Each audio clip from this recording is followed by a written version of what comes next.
Selamat datang di pembelajaran informatika bersama Umi ASA. Hari ini kita akan menjelajahi dunia seru di dalam komputer. Pernahkah kalian berpikir, gimana sih cara kerja benda canggih ini? Nah, hari ini kita akan kupas tuntas rahasianya.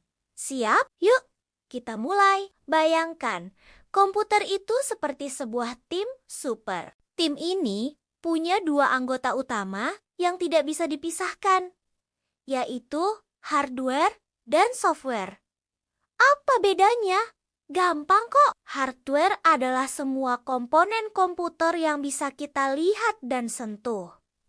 Ini adalah bagian fisiknya. Contohnya, ada monitor untuk menampilkan gambar, seperti layar TV kita. Lalu ada keyboard, tempat kita mengetik huruf dan angka. Jangan lupakan si mouse yang gesit untuk mengarahkan kursor. Nah, yang paling penting adalah CPU atau Central Processing Unit.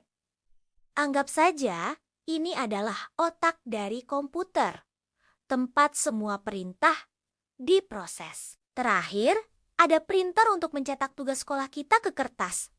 Semua ini adalah tim hardware. Sekarang, kita kenalan sama anggota tim kedua, yaitu software. Software ini tidak bisa kita sentuh, karena wujudnya adalah program dan data. Ia adalah jiwa yang memberikan perintah pada hardware. Tanpa software, hardware hanya tumpukan benda elektronik yang tidak bisa apa-apa.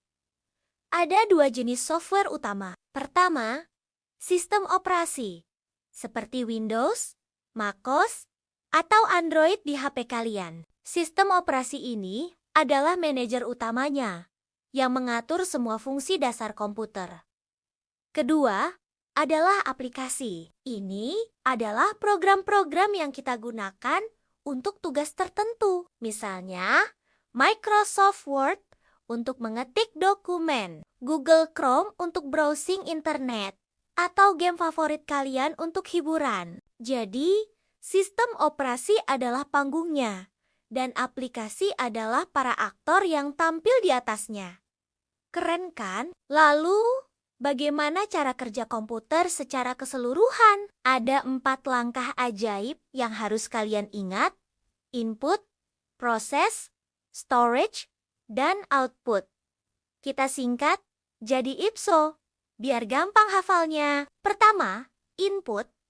Ini adalah saat kita memberikan perintah atau data ke komputer. Misalnya, saat kalian mengetik tugas sekolah di keyboard, atau mengklik ikon dengan mouse, itu adalah proses input.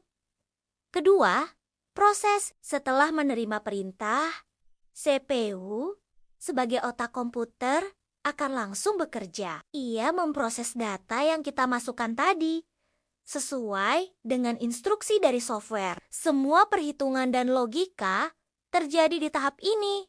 Super cepat. Ketiga, storage. Saat data sedang diproses atau setelah selesai, komputer perlu menyimpannya. Data bisa disimpan sementara di RAM atau disimpan permanen di hard disk atau SSD.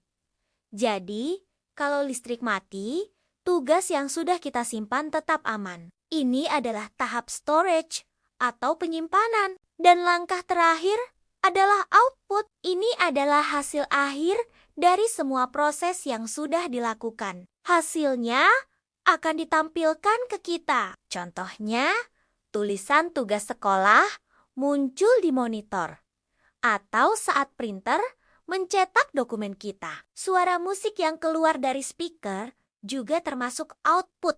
Loh, jadi urutannya selalu sama.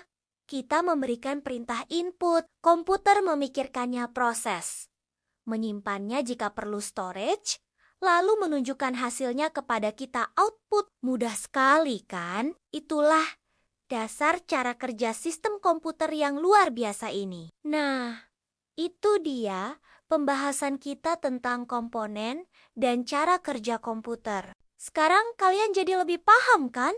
Bagaimana si kotak ajaib ini bekerja? Semoga video ini bermanfaat dan membuat belajar informatika jadi lebih asyik ya. Jangan lupa untuk like video ini.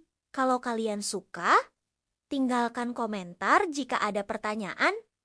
Dan yang paling penting, subscribe channel ini agar tidak ketinggalan video-video edukatif lainnya. Terima kasih sudah menonton. Sampai jumpa di video berikutnya. Tetap semangat belajar ya!